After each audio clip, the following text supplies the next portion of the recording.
છેલ્લા દિવસની casting process કેવી રીતે તમને કેવી રીતે કાસ્ટ કરે છેલ્લા દિવસ બસ એ વખતે જેવી રીતે તમે કીધું કે એટલા બધા ફોલોઅર્સ પણ નતા ઓડિશન પ્રોસેસ પણ એટલી બધું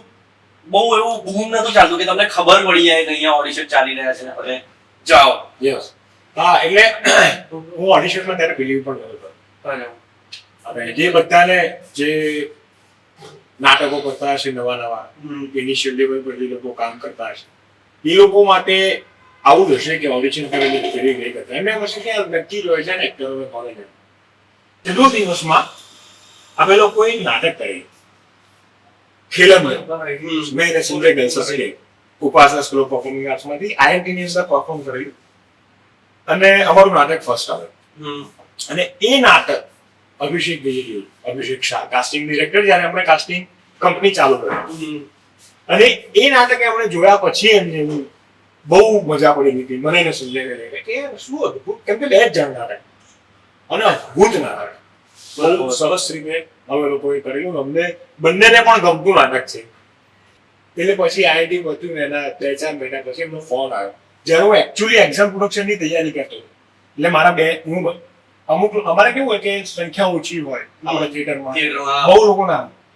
તો એમાં 5-7 જણા હઈએ તો બધા એકબીજાના નાટકોમાં કામ કરતા હોય બધાને સીન વર્ક કરવાના હોય જોડેના નાટક કરવાના હોય કોઈકમાં રાઇડ કરવાની હોય કોઈકમાં મ્યુઝિક આવું બધું ચાલતું એટલે થિયેટર સ્ટુડન્ટ છે એને ખબર છે તો એવું ચાલતું એટલે બધા આવી ગયા અને મને ફોન આવ્યો કે તારે ઓડિશન આપવા આવવાનું હવે એક તો હું ઓડિશનમાં બિલીવ ન હતો અને ફોન આવ્યો અભિષેક ભાઈ એટલે મેં આ તો જોવું જ પડે યાર કેમ કે તમે કયા વ્યક્તિ સાથે વાત કરો છો એ બી તમારે જોવું પડે અને અભિષેક સરે કહ્યું કે તારે આવવાનું જ છે કેમ કે આ એવી ઘટના છે કે એવું કે મારું જે કેરેક્ટર હતું ને હાસુર કુમાર એ પ્રકારનું સેજ દુલાનો કેરેક્ટર એવું કર્યો ત્યારે કબાના કરીને એક કેફે હતું સિંધુ ભવન આ સિંધુ ભવન નતું જે હતું જે છે અત્યારે એટલે અમે ત્યાં ગયા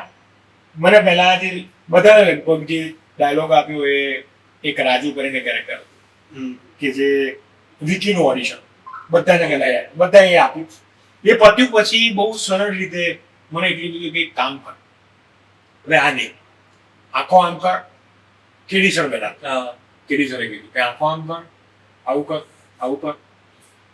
અને હું કોણ એટલું બોલ એટલે જુલાન પછી એપિક ડાયલોગ છે ખોટું લાગ્યું એ ડાયલોગ મારી જોડે બોલાવતા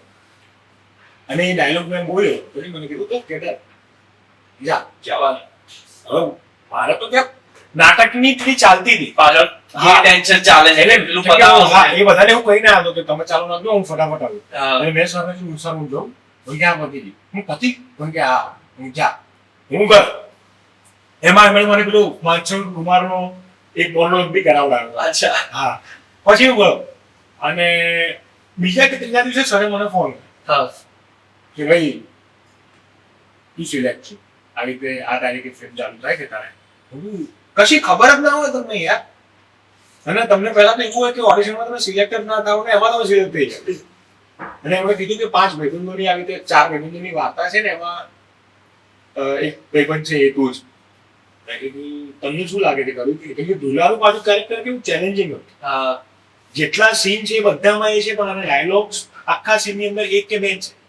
એ સાયલેન્સીસ એના ઇમ્પેક્ટ આપી રહ્યા હતા કે દુલો છે એની પ્રેઝન્સ ખાલી તો એક્ટર તરીકે તમારા માટે બહુ ચેલેન્જિંગ છે કે તમે